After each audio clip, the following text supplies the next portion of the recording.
সূর্য উঁকি দিচ্ছে, শীতের কনকনে ভোরে কুয়াশার ঘন চাদর ভেদ করে ইটভাটায় হাজির শ্রমিকরা। সবাই যখন শীতের আরামদায়ক ঘুমে আচ্ছন্ন, ঠিক তখন পরিবারের মুখে হাসি ফোটাতে দিনের নতুন লড়াইতে হাজির একদল শ্রমিক। শুধু ফ্যামিলির দিকে তাকিয়েই ফ্যামিলির মুখে যাতে হাসি ফোটাতে পারি, এ কারণেই এত পরিশ্রম করি। ইটভাটার তীব্র আগুনে যেমন কঠিন হয়ে ওঠে কাঁচা ইট, ঠিক তেমনি নীরবে কঠিন হয়ে ওঠে শ্রমিকদের জীবনও। মাটি সংগ্রহ থেকে শুরু, তারপর পায়ের তলায় মেখে তৈরি করা হয় ইট বানানোর উপযোগী আঠালো মিশ্রণ। এরপর কাঠের ছাঁচে ভরে একের পর এক তৈরি হয় কাঁচা ইট। দিনে 2000 কখনো 3000 ইট বানান এক একজন শ্রমিক। এত পরিশ্রমে যে সামান্য পারিশ্রমিক জোটে, তা দিয়েই কোনো মতো চলে তাদের সংসার, সন্তানদের লেখাপড়া, খাবার, ওষুধ আর জীবনযুদ্ধ। আমাদের খুব সকালে উঠে কাজের উদ্দেশ্যে 6 মাস বাড়াই কাজ হয়, বাড়াই আসা 700 থেকে 100 বড় কাজ করে আর টাকা পয়সা যাই পাই, বিয়ে বাচ্চাকে নিয়ে মনে হয় যে কোনো মতো আমার দিন তো সেই সালামতি আল্লাহ পার হওয়া যায়। কাঁচা ইট শুকাতে লাগে 3 থেকে 4 দিন। শীতের সময় সূর্যের অভাবে আরো বাড়ে সেই অপেক্ষা। তারপর স্তূপ করে সাজানো হয় বিশাল চুল্লিতে।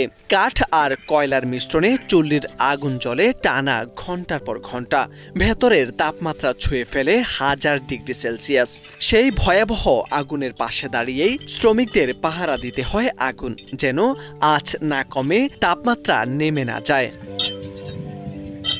তাদের চোখে ঘুম নেই, কণ্ঠে অভিযোগ নেই, কারণ পরিবারের মুখে হাসি ফোটানোই একমাত্র স্বপ্ন ও প্রেরণা। 5:30টার দিকে আমরা ভোরে চলে আসি, এসে আমরা কাজ শুরু করি। আমরা এখান থেকে মাটি যে প্রসেসিং ভাবে তৈরি করে দিই, তারা ইট বানায়। আমরা সকাল থেকে বিকাল পর্যন্ত কাজ করি, তাতে যে পারিশ্রমিক পাই, এতে মনে করেন যে আল্লাহ ডাল ভাত এক মুঠ খাওয়ায়।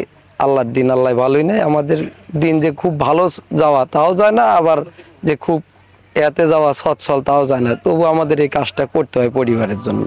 ভাই ভোর 6টা থেকে কাজ করি, বিকেল 5টা 5:30 পর্যন্ত, তাতে 2800-3000 ইট কাটতে পারি। দেখা যায় মোটামুটি আমাদের 1900 টাকা থাকে। কাজ আইসা দামাদামি করে 2000-2500 টাকা ইট কাটা যায়, কাইতে 700-800 পাওয়া যায়। এখন খুব খাটির কাজ তো, এখন সব মানুষ পারে না। এখন আমরা গরিব মানুষ, আমার খরাই লাগে। বছরের 6 মাস এই অক্লান্ত পরিশ্রম, ইটভাটার ধোঁয়া, ধুলা আর আগুন ঘেরা পরিবেশেও তারা খুঁজে ফেরেন জীবনের রোজকার হাসি।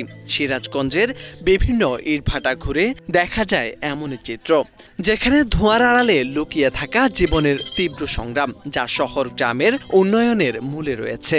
অনেক কষ্ট কাজের, তারপরে ইট বানাই, ইট তুলি, থেকে যে টাকা পাই আমরা এই টাকা দিয়ে মোটামুটি সংসার চলে। আমাদের খুব কষ্ট হয়, গরিব মানুষ। আমরা সকাল 6টায় কাজে আসি, কাজে এসে যে কাঁচা ইট গুলা লাইন করে সাজায় দেই, যেগুলো ব্যবস্থাকে গোছায় দেই। 5টা পর্যন্ত কাজ করি। 5টা পর্যন্ত কাজের মধ্যে আমাকে 300 টাকা হাজিরা দেয়। এদের আমরা দিন যায় না।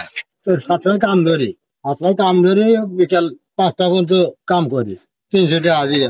ইটভাটার আগুনের মতোই পড়ছে শ্রমিকদের স্বপ্ন, তবুও থেমে থাকেন না তারা, কারণ এই ইটেই গড়ে ওঠে শহর, গ্রাম, ভবিষ্যৎ আর ঘরবাড়ি। দৃশ্যের আড়ালে থাকা এসব শ্রমিকের ত্যাগেই দাঁড়িয়ে থাকে উন্নয়নের ভিত্তি। মোরশেদ আলম, বাংলা ভিশন।